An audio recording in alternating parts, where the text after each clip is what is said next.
Thank you very much. First of all बहुत प्यारा सवाल वक्त की पाबंदी के लिहाज से।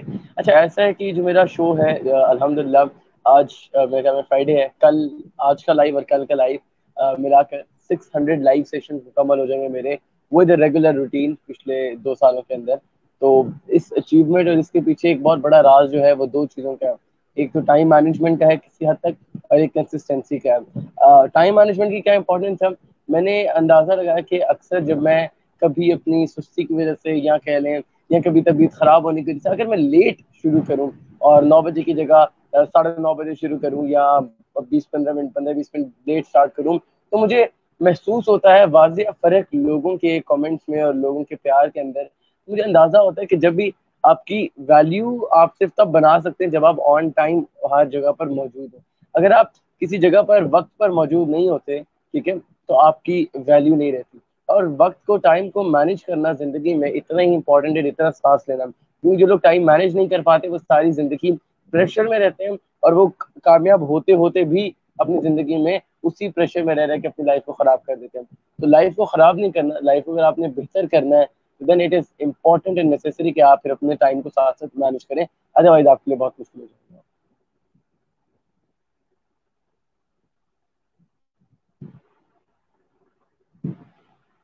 I hope she is coming back, if she is not है।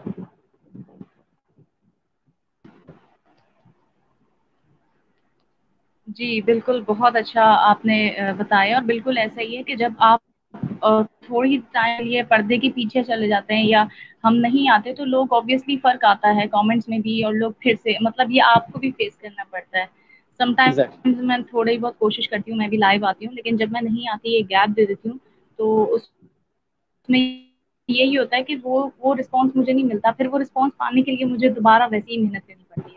तो उसका एक सिंपल रूल है कि आप वक्त की पाबंदी कर लें, तो आप obviously consistency. Ji.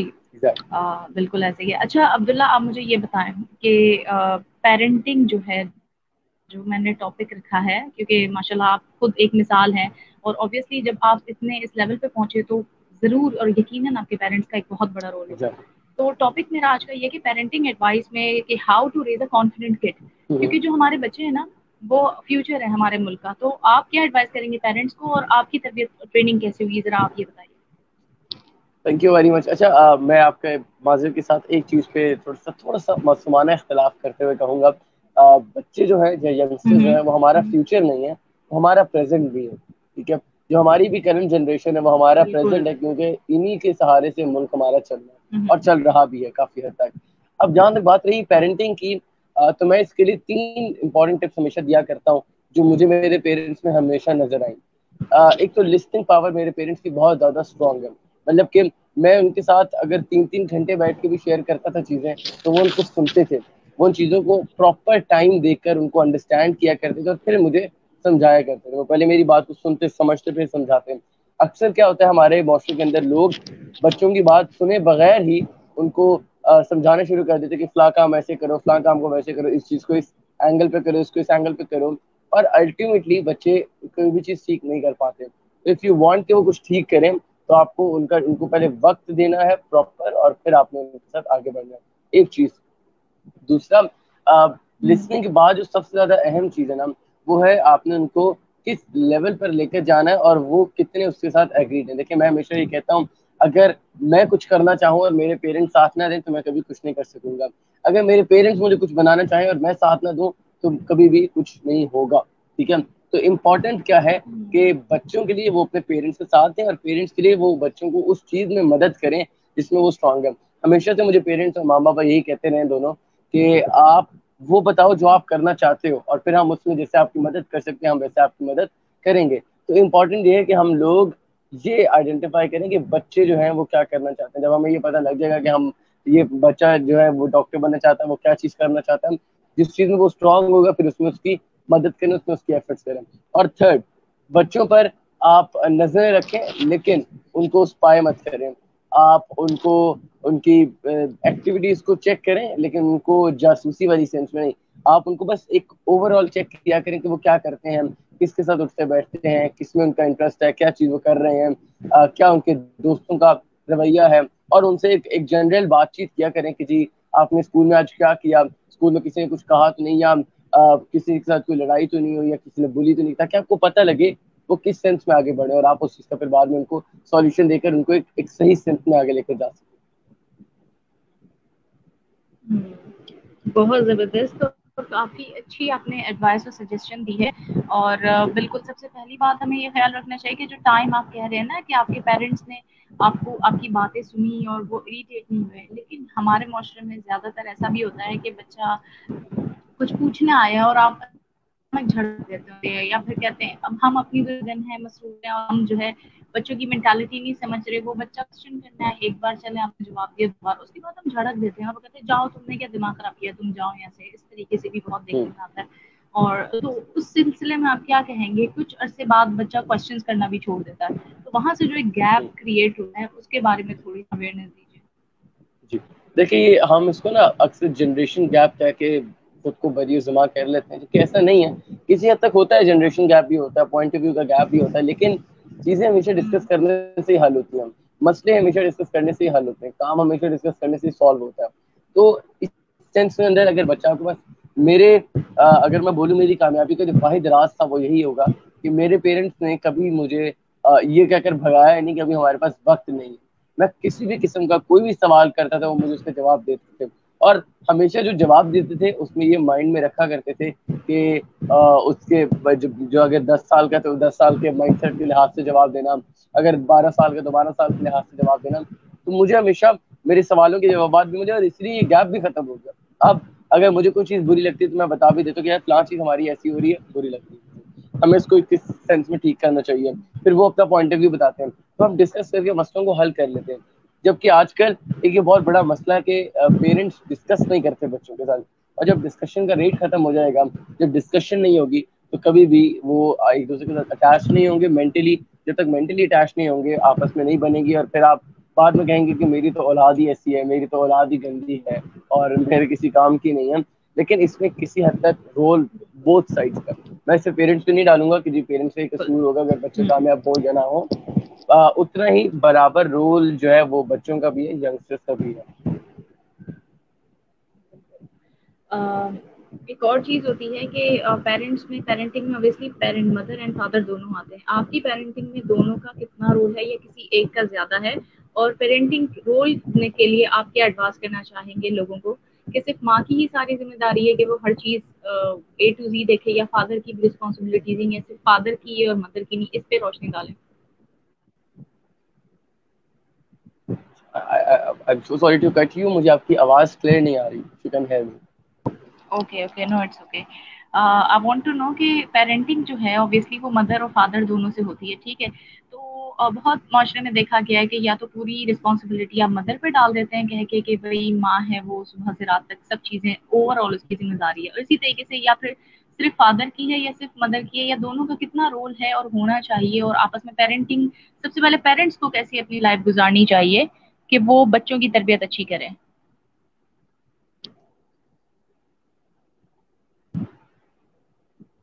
I am so sorry again, if you can still hear me, मुझे आपकी आवाज बिल्कुल भी नहीं आ रही। Okay okay, it's okay, I think wait. I अब कैन नॉट पहले इवन आप सी मुझे यू बता, एज आपको वेल, मेरी, आपकी पिक्चर भी नहीं चल रही। दैट्स नॉट एन इशू, कोई मसला नहीं, खैर है। You can restart it. तब तक जितने भी लोग देख रहे हैं, if I am not wrong, मुझे जितना सवाल समझ आई I can reply that as well, by the way. It was I think so regarding के जो रोल होता है वो सिर्फ पेरेंट्स का होता है या सिर्फ माँ का होता है या बाप का भी होता है। तो मेरे ख्याल में दोनों का बराबर ही होता है, इफ यू से, क्योंकि माँ आपके बच्चे के लिए हमेशा पहला स्कूल है, पहली दरसगाह है, तो बच्चा हमेशा वहीं से सीखना शुरू करता है। लेकिन उसकी जो घर के अंदर की डेवलपमेंट है, परवरिश है, वो काफी हद तक माँ करती है। और घर के बाहर की जो डेवलपमेंट है, यानी कि सोसाइटी में मतलब आपको पता बाहर कैसे रहना है, लोगों से कैसे डील करना है, उसमें काफी हद तक बाप का रोल होता है। मेरे केस में बोथ वर इक्वल। मेरे साथ मेरे इवेंट्स पर और दूर दूर 8-8 9 9 घंटे को दूर दूर सफर करके डिफरेंट सूबों में जाकर भी इवन जो लेक्चर्स थे उन सब में मेरे पेरेंट्स माँ बाबा दोनों इकट्ठे ही गए, तो मेरे में दोनों का रोल था। दोनों ने ही मेरे केस में मुझे इक्वली सपोर्ट किया, इक्वली इज्जत प्यार दिया और इक्वली ही मुझे प्रमोट किया। तो मेरे में बराबर था, लेकिन अगर इसको बराबर हम कर ले तो मेरे ख्याल में ज्यादा स्टेबिलिटी और ज्यादा ग्रोथ के चांस बिल्कुल, मेरा सवाल यही था। अच्छा, आप मुझे अब्दुल्ला बताइए कि मेरी आवाज़ क्लियर है, पहले ये बताएं। माई वॉइस इज आप क्लियर? बेहतर काफी हद तक बेहतर है आप। बेहतर है, अच्छा ठीक है, ओके, ठीक है।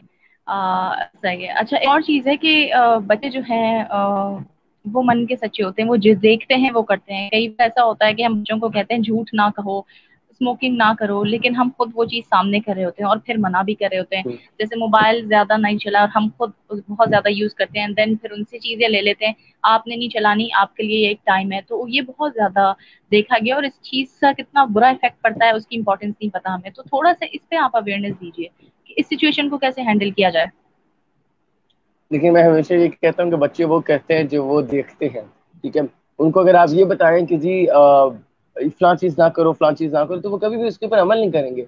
What they will do is वो ये देखेंगे कि मेरी माँ क्या कह रही है, मेरा बाप क्या कह रहा है। अगर माँ बाप आपस में लड़ रहे हैं तो वो आपस में बच्चे लड़ेंगे। अगर माँ बाप को वो झूठ बोलता देख रहे हैं तो वो झूठ बोलेंगे। अगर पेरेंट्स को वो कुछ बुरा काम करते देखेंगे तो वो बुरा काम करेंगे, ठीक है, कोई गलत काम करेंगे। बट व्हाट इम्पोर्टेंट इज, अगर पेरेंट्स अपने आप, मतलब कि मैं कहता हूँ आप जैसे अपनी औलाद को चाहते हैं वैसे बन जाए। आप चाहते हैं वो सच्चा हो, सच्चे बन जाए। आप चाहते हैं वो मुल्क के लिए फायदा करे, मुल्क के लिए काम करना शुरू कर दें। क्योंकि एक बड़ा मशहूर एक सेइंग है कि सेब दरख्त से कितनी दूर गिरेगा। तो जो पेरेंट्स हैं वो दरख्त हैं हम्म। और बच्चे जो है वो सेब है, तो वो कितने को दूर गिर जाएंगे। वो गिरेंगे तो उसी की शेडो में आएंगे, उसी की छाव में आएंगे और वहीं पर वो दोबारा उगेंगे भी। तो इम्पोर्टेंट ये है कि आप बस अगर अपने बच्चों को एक रोल मॉडल दे दें, क्योंकि या तो बच्चे एज अ रोल मॉडल चलते हैं, एक रोल मॉडल चाहिए होता है उनको एक चीज, या फिर वो किसी को रोल मॉडल बना लेते हैं। मतलब कि मेरा एक कजन है और उसका हमेशा से एक ही रोल मॉडल था, और मजे की बात, बचपन से जो उसका रोल मॉडल था आज वो उसी यूनिवर्सिटी में पढ़ा है जहाँ पर वो पढ़ा करते थे, और उसका जाने का गोल भी वहीं का है जहाँ पर वो अभी जाके काम कर रहे हैं। तो वो उसने बचपन से अपने एक रोल मॉडल बनाया हुआ था और वो उन्हीं के पीछे चल रहा है। इसी तरीके से बच्चे अगर अपने पेरेंट्स को एज अ रोल मॉडल देखें तो मेरे ख्याल में जब वो अपने पेरेंट्स के साथ चलेंगे, पेरेंट्स के साथ देखेंगे, उनको ग्रो करेंगे, तो फिर वो किसी हद तक किसी लेवल तक जा सकते हैं। जबरदस्त। एक और चीज, एक मिसकॉन्सेप्शन बना हुआ है, आई डोंट नो ये मिसकॉन्सेप्शन है कि नहीं, कि हम कहते हैं कि बच्चों को रोब में रखना चाहिए, इतनी ढील मत दो। लेट्स सपोज अगर एक पेरेंट बहुत हम्म। सख्ती कर रहा है तो वो बहुत जालिम है, लेकिन एक पेरेंट बिल्कुल एक प्यार मोहब्बत से लेके चल रहा है, तो तुमने तो ढील दी हुई है, बच्चे तुम्हारे कंट्रोल में नहीं है। आई डोंट नो ये क्या इशू है और इसको कैसे देखा जाए, और क्या वाकई बच्चों को रोब में रखना चाहिए? आपको ऐसा लगता है इससे ट्रेनिंग अच्छी होती है या फ्रेंडली बॉन्ड होना चाहिए? अ, मुझे सॉरी टू से अगेन आपकी आवाज़ हल्की सी शटर कर रही थी, लेकिन मुझे फिर समझ आई कुछ, थोड़ी बहुत मैं उसका जवाब दे सकता हूँ। मेरे ख्याल में बच्चों के साथ ओके ओके। फ्रेंडली एटीट्यूड बेहतर होता है एज कम्पेयर टू ढील देने से। वो इसलिए क्योंकि अगर हम एक परिंदे को उसके पाँव को बांध दें या उसके पनों को बांध दें ये कह के कि वो हमारे कंट्रोल में रहेगा, तो वो कभी कंट्रोल में नहीं रहेगा। जिस दिन उसको मौका मिला वो आपसे जान छुड़वा के भाग जाएगा, और जब वो भागेगा तो वो कभी वापस भी नहीं आएगा, जब उड़ के जाएगा। लेकिन अगर आप उसको किसी हद तक एक आज़ादी देते हैं, किसी हद तक उसको आप घूमने फिरने का मौका भी देते हैं, किसी हद तक घुमाते भी हैं, तो वो आप तक वापस रहेगा, आप तक ही आएगा। मतलब कि अगर आप बच्चों को जबरदस्ती, मुझे जैसे ये एग्जांपल शायद किसी हद तक बड़ी अजीब सी है, लेकिन मेरे कारी साहब थे, उनका एक बेटा भाग गया था और वो बहुत सारे बच्चों को पढ़ाते थे, मुझे वो बहुत पसंद है। उनका एक बेटा भाग गया उनको छोड़कर। उसकी वजह जो मुझे पता लगी उस इदारे से वो यही थी कि कायरी साहब उसको बहुत ज्यादा सख्ती से मारते थे कि तुम बैठ के बस इसको जल्द से जल्द पूरा करो फिर इसको। तो वो इसलिए भाग गया डर के। ठीक है, तो मैं ये नहीं कह रहा कि वो रॉन्ग थे या वो गलत थे, वो उनका एक तरीका था पेरेंटिंग का।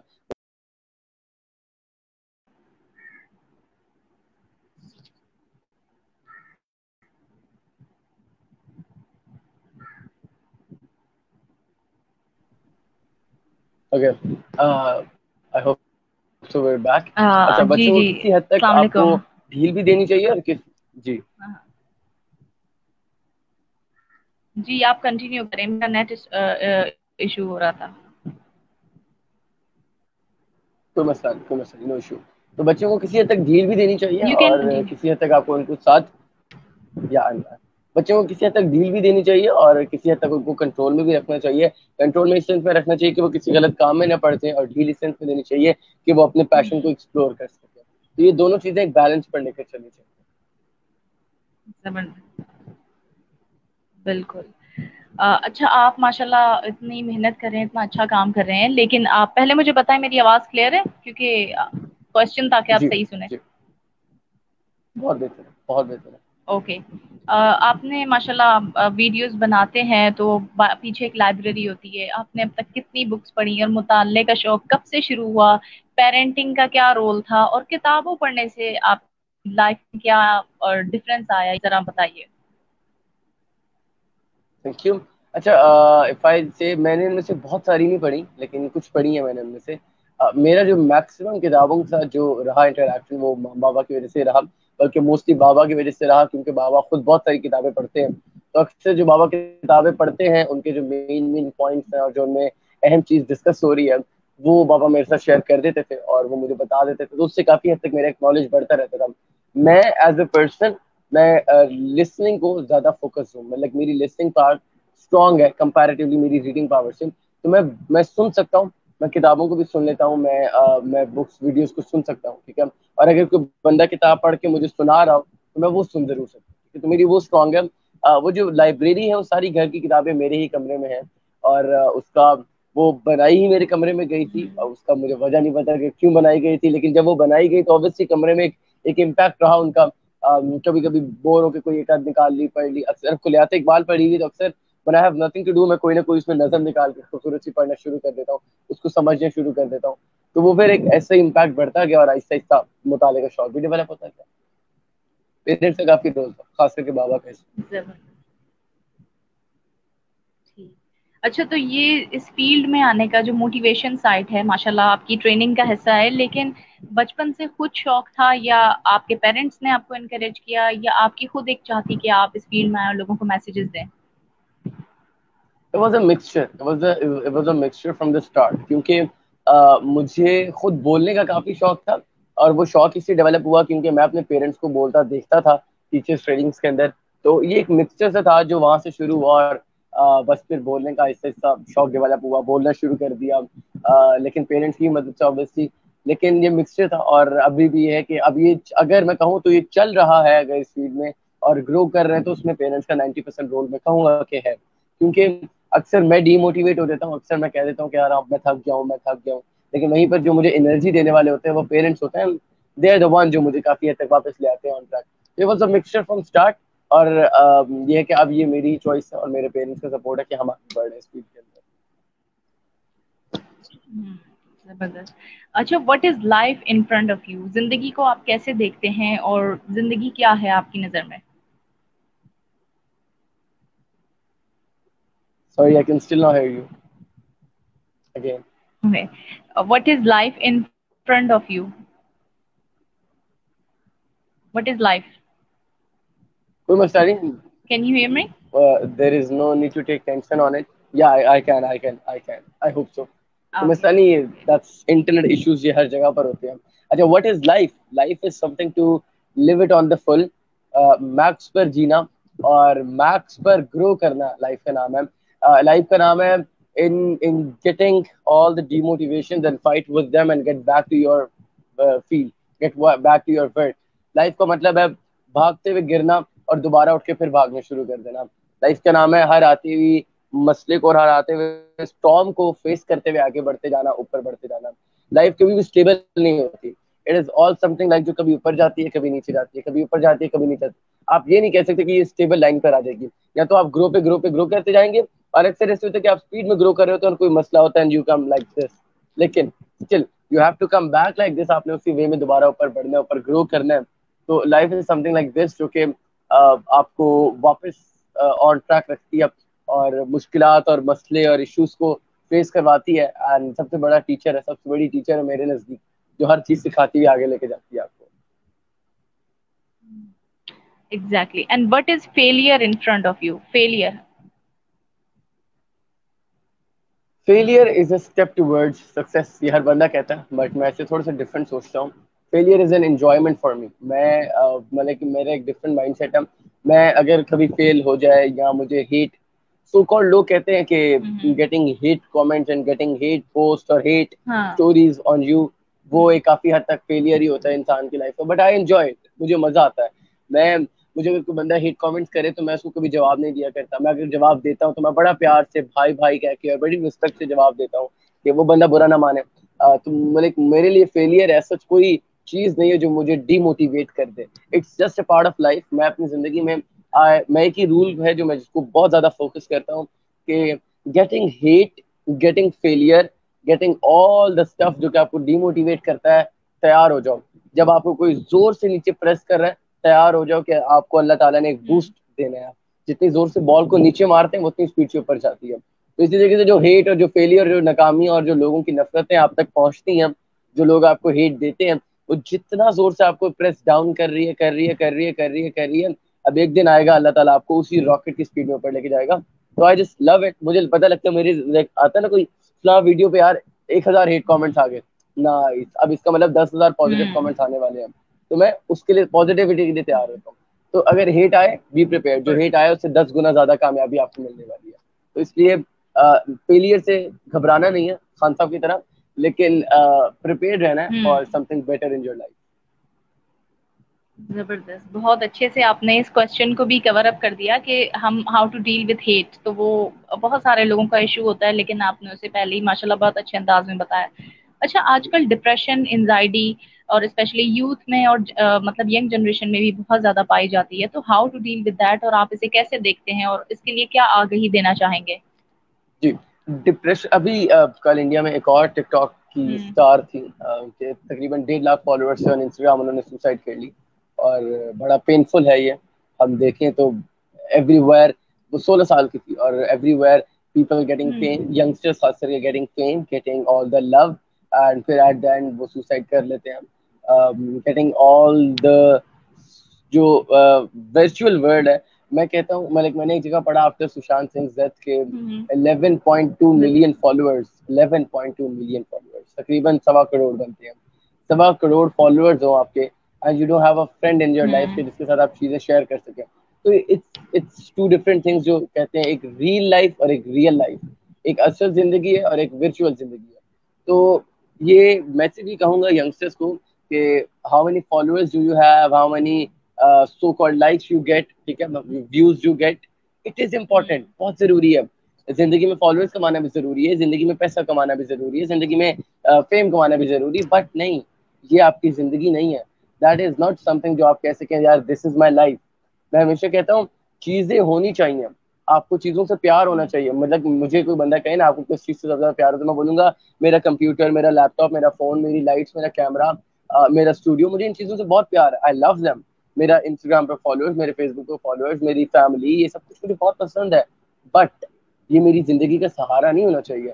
My life will like should be based on my friends and family, जो मेरी रियल लाइफ के हैं, जो मेरी असल जिंदगी में मेरे साथ हैं।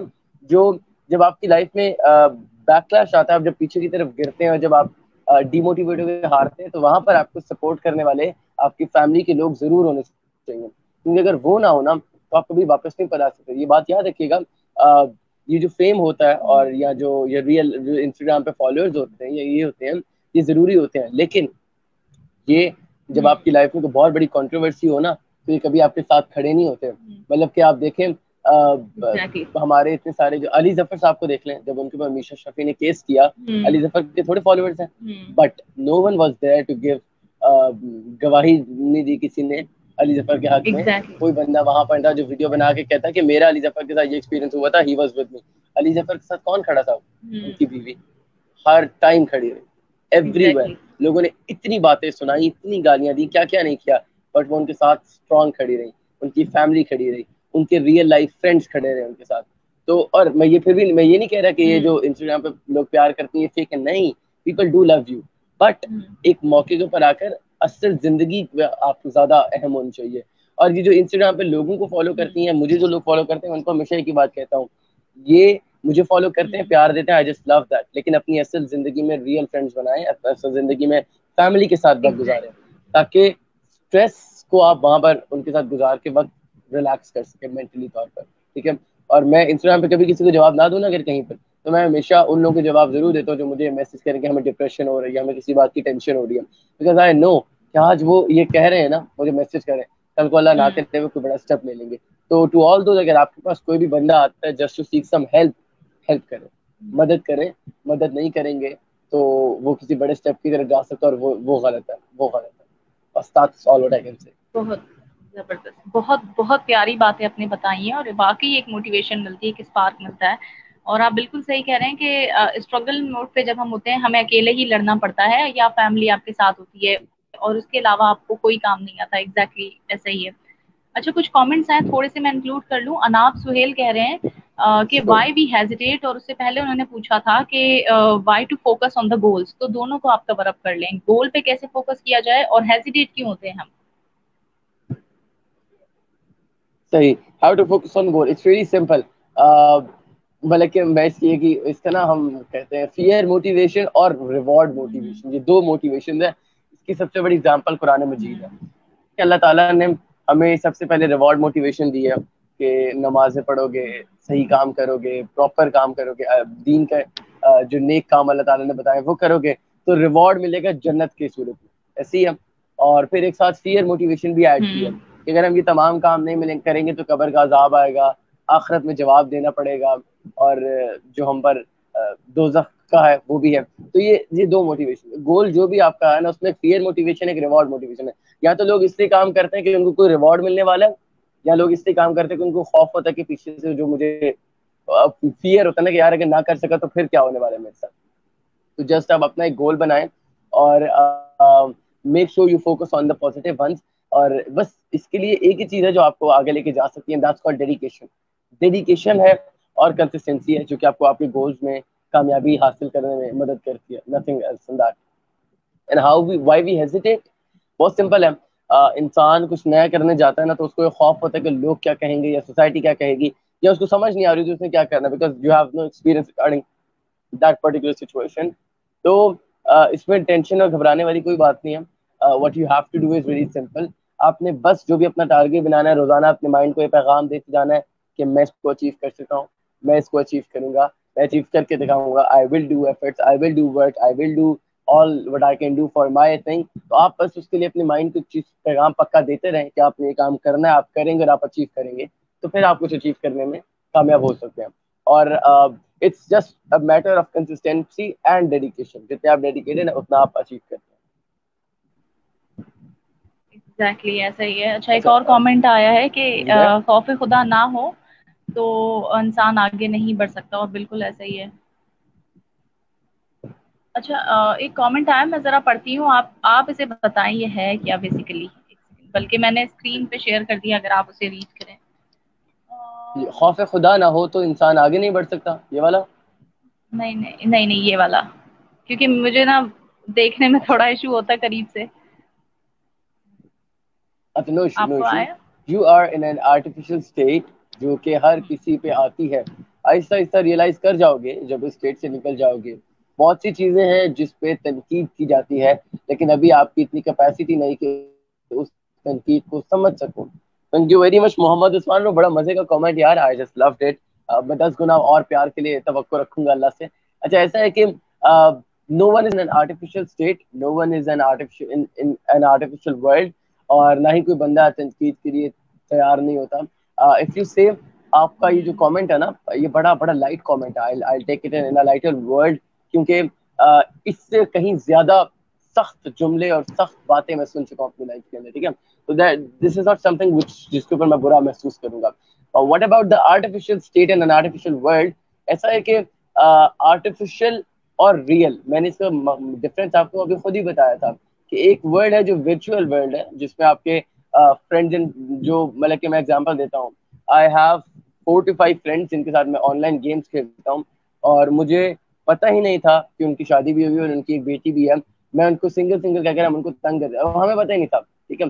तो वो एक एक डिफरेंट वर्ल्ड है जिसमें आप ऑनलाइन फ्रेंड्स होते हैं, आपके ऑनलाइन दोस्त होते हैं जिनको आप जानते नहीं, जिनको आपने कभी देखा नहीं, जिनकी आपने सिर्फ आवाज सुनी है कभी, ठीक है। तो वो एक ऑनलाइन चीज है, और वो भी इम्पोर्टेंट है। आई नेवर सेड दैट कि वो इम्पोर्टेंट नहीं है, क्योंकि there should be a balance between it. अगर आपकी जिंदगी में एक बैलेंस नहीं होगा ना हर चीज के अंदर, तो आप कभी कुछ अचीव नहीं कर सकेंगे। तो you are suppose to get some balance, जिसमें आपका लाइफ का भी, रियल लाइफ में भी इंजॉयमेंट का बैलेंस हो, साथ काम का बैलेंस हो, अपने असल फ्रेंड्स एंड फैमिली को बैलेंस हो, साथ आपकी वर्चुअल वर्ल्ड को बैलेंस, दोनों चीजों को बैलेंस करके चलना होता है, and that is I will say on it. बाकी तनकीद अगर आप करना चाहते हो तो नो डाउट यार करें। हो सकता है कि आपकी तनकीद से मेरा कोई गलत पॉइंट ऑफ व्यू ठीक हो जाए, हो सकता है कि मैं किसी सही चीज को अंडरस्टैंड करने में कामयाब हो सकूं। Go ahead, do it, no issue for that. Okay ji. Abdullah माशाल्लाह you are doing I hope you great, can hear me. और बहुत अच्छा काम करते हैं। या can you hear me Abdullah? Can you hear me? I can hear you but there is can an you hear me? Shutter off voice, आवाज थोड़ी सी अड़ अड़ कर आ रही है। या it is okay, better, I it is think वो better. Fan चल रहा है शायद इस वजह से। Now better? ओके। बहुत बहुत शुक्रिया अब्दुल्ला, मुझे बहुत अच्छा लगा, और again I am very thankful कि आपने कीमती वक्त में से हमें दिया और इतनी अच्छी बातें बताई, काफी मोटिवेशन मिली, इसके साथ साथ बहुत नॉलेज मिली, बहुत अच्छी आपने एक्सपीरियंसेस शेयर किए हैं। जाने से पहले मैं चाहूंगी कि आप हम सबको और करंट सिचुएशन के हवाले से अगर कोई अच्छा सा मैसेज दे दें, जो भी करंट सूरत हाल है, तो कोई भी ऐसी मोटिवेशन या मैसेज दें जिससे जिसकी हम सबको जरूरत है, प्लीज। Thank you. अच्छा, अभी कोविड-19 चल रहा है। आई जस्ट क्विकली से, इस टाइम पर सिर्फ जो लोग हाजिर दिमागी से काम लेंगे वही आगे बढ़ पाएंगे। If I give you an example, हमारे एरिया के अंदर एक प्लाजा बना हुआ है जिसके अंदर ऑलमोस्ट 25 से 30 दुकानें हैं, बल्कि मैं कम बता रहा हूँ, शायद ज़्यादा होंगी। उन तमाम दुकानों में हर दुकानदार ये रो रहा है कि हमारी दुकान जो है वो नुकसान में जा रही है, वो नुकसान में जा रही है, नुकसान हो रहा है, ये हो रहा है, वो हो रहा है, सिवाय एक शॉपकीपर के। और उस शॉपकीपर ने इस लॉकडाउन के अंदर माशाल्लाह इतना अर्न किया, अल्लाह ब्लेस हिम, अल्लाह आसानी करे उनके लिए। व्हाट ही डिड, उनका मेडिकल स्टोर था, मेडिकल स्टोर के साथ उन्होंने एक एरिया ऐड किया जिसमें उन्होंने आम घर के यूजेज की चीजें और कोई खाने की चीजें ऐड कर दी, ठीक है। And he earned a lot माशाल्लाह, अल्लाह ब्लेस हिम। उन्होंने अपनी शॉप के पीछे दो और शॉप्स खरीद ली है माशाल्लाह। उन्होंने पूरा नया वॉलपेपर लगवा लिया अपनी शॉप के अंदर, नए शेल्फ्स बनवा लिए, नया एसी लगवा लिया। मैं ये नहीं कह रहा कि वो लेकिन उन्होंने खर्चा किया, what I am saying is he earned a lot. क्यों? क्योंकि उन्होंने इस टाइम पर हाजिर दिमागी की, दोनों भाइयों ने 24 घंटे उनकी शॉप खुली रहती थी क्योंकि मेडिकल स्टोर है, अलाउड है खुलना। और उन्होंने 12 घंटे एक भाई ड्यूटी दे रहा था, 12 घंटे दूसरा भाई ड्यूटी दे रहा था, और इसी का नतीजा उनको मिला। तो इस टाइम के ऊपर what we are suppose to do is कि आप लोग बस इतना करें कि इस टाइम को मैक्स यूज करें, gate a new way, innovation करें, और इस टाइम की मसले के लिहाज से एक सॉल्यूशन दें, अर्न करें, लाइफ को एंजॉय करें। और अगर ऐसा कुछ नहीं भी हो रहा तो बस स्ट्रेस फ्री रहें, फैमिली को टाइम दें, फैमिली के साथ वक्त गुजारें, और मेंटली तौर पर खुद को रिलैक्स करें। जितना मेंटली तौर पर रिलैक्स रहेंगे उतना बेहतर होगा। जबरदस्त। Thank you so much Abdullah once more. इंशाल्लाह मैं बहुत जल्द आपको किसी और टॉपिक के साथ दोबारा अपने शो में इनवाइट जरूर। करूंगी। और अभी आज आपने टॉपिक के हवाले से और जिंदगी के हवाले से हमें बहुत कुछ बताया। कमेंट्स आ रहे हैं और बहुत सारे आ रहे हैं, अगर मैं ऐड करूं तो दोबारा शो कंटिन्यू हो जाएगा। देखूं कोई बहुत जरूरी हो तो लेट्स ऐड।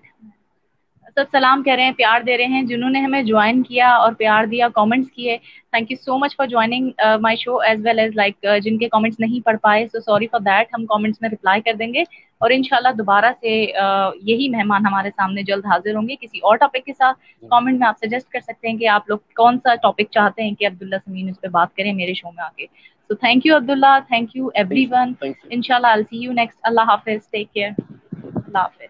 Bye bye.